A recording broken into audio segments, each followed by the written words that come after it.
After these things, Jesus went away to the other side of the Sea of Galilee, which is also called the Sea of Tiberias. A great multitude followed him, because they saw his signs which he did on those who were sick. Jesus went up into the mountain, and he sat there with his disciples. Now the Passover, the feast of the Jews, was at hand. Jesus therefore, lifting up his eyes, and seeing that a great multitude was coming to him, said to Philip, "Where are we to buy bread that these may eat?" This he said to test him, for he himself knew what he would do.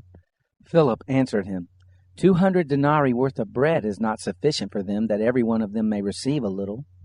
One of his disciples, Andrew, Simon Peter's brother, said to him, "There is a boy here who has 5 barley loaves and 2 fish, but what are these among so many?" Jesus said, "Have the people sit down." Now there was much grass in that place, so the men sat down in number, about 5,000. Jesus took the loaves, and having given thanks, he distributed to the disciples, and the disciples to those who were sitting down, likewise also of the fish, as much as they desired. When they were filled, he said to his disciples, "Gather up the broken pieces which are left over, that nothing be lost." So they gathered them up, and filled 12 baskets with the broken pieces from the 5 barley loaves, which were left over by those who had eaten. When therefore the people saw the sign which Jesus did, they said, "This is truly the prophet who comes into the world." Jesus therefore, perceiving they were about to come and take him by force to make him king, withdrew again to the mountain by himself. When evening came, his disciples went down to the sea, and they entered into the boat and were going over the sea to Capernaum. It was now dark, and Jesus had not come to them. The sea was tossed by a great wind blowing. When therefore they had rowed about 25 or 30 stadia, they saw Jesus walking on the sea, and drawing near to the boat, and they were afraid. But he said to them, "I am, don't be afraid." They were willing therefore to receive him into the boat. Immediately the boat was at the land where they were going. On the next day the multitude that stood on the other side of the sea saw that there was no other boat there, except the one in which his disciples had embarked, and that Jesus hadn't entered with his disciples into the boat, but his disciples had gone away alone. However, boats from Tiberias came near to the place where they ate the bread after the Lord had given thanks. When the multitude therefore saw that Jesus wasn't there, nor his disciples, they themselves got into the boats and came to Capernaum seeking Jesus. When they found him on the other side of the sea, they asked him, "Rabbi, when did you come here?" Jesus answered them, "Most assuredly I tell you, you seek me, not because you saw signs, but because you ate of the loaves and were filled. Don't work for the food which perishes, but for the food which remains to eternal life, which the Son of Man will give to you. For God the Father has sealed him."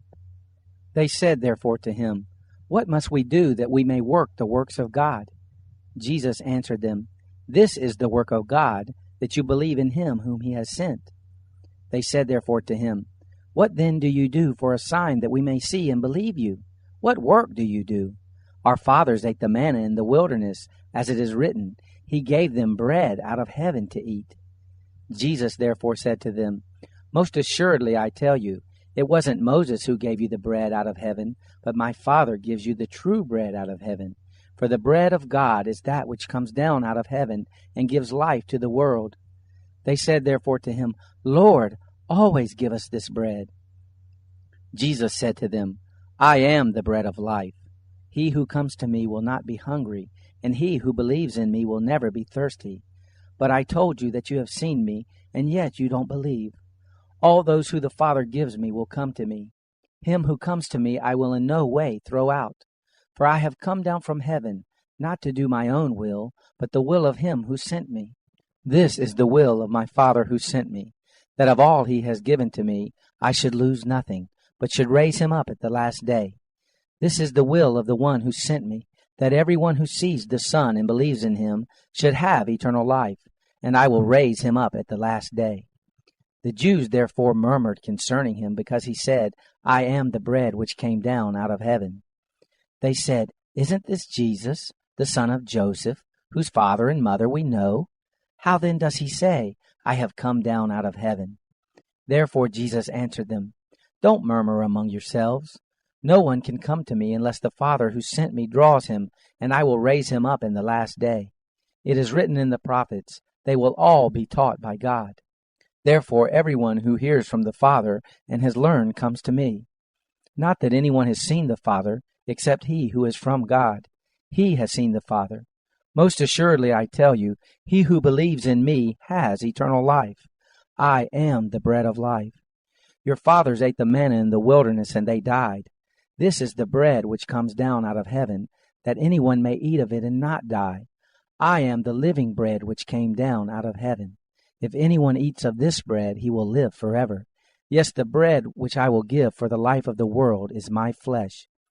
The Jews therefore contended with one another, saying, How can this man give us his flesh to eat? Jesus therefore said to them, Most assuredly I tell you, unless you eat the flesh of the Son of Man and drink his blood, you don't have life in yourselves. He who eats my flesh and drinks my blood has eternal life, and I will raise him up at the last day. For my flesh is food indeed, and my blood is drink indeed. He who eats my flesh and drinks my blood lives in me, and I in him. As the living Father sent me, and I live because of the Father, so he who feeds on me, he will also live because of me. This is the bread which came down out of heaven, not as our fathers ate the manna and died. He who eats this bread will live forever. These things he said in the synagogue as he taught in Capernaum. Therefore many of his disciples, when they heard this, said, This is a hard saying. Who can listen to it? But Jesus, knowing in himself that his disciples murmured at this, said to them, Does this cause you to stumble? Then what if you would see the Son of Man ascending to where he was before? It is the Spirit who gives life. The flesh profits nothing. The words that I speak to you are spirit and are life. But there are some of you who don't believe. For Jesus knew from the beginning who they were who didn't believe, and who it was who would betray him. He said, For this cause have I said to you, that no one can come to me unless it is given to him by my Father. At this many of his disciples went back and walked no more with him. Jesus said therefore to the 12, You don't also want to go away, do you? Simon Peter answered him, Lord, to whom would we go? You have the words of eternal life. We have come to believe and know that you are the Christ, the Son of the living God. He answered them, Didn't I choose you the 12, and one of you is a devil? Now he spoke of Judas, the son of Simon Iscariot, for it was he who would betray him, being one of the 12.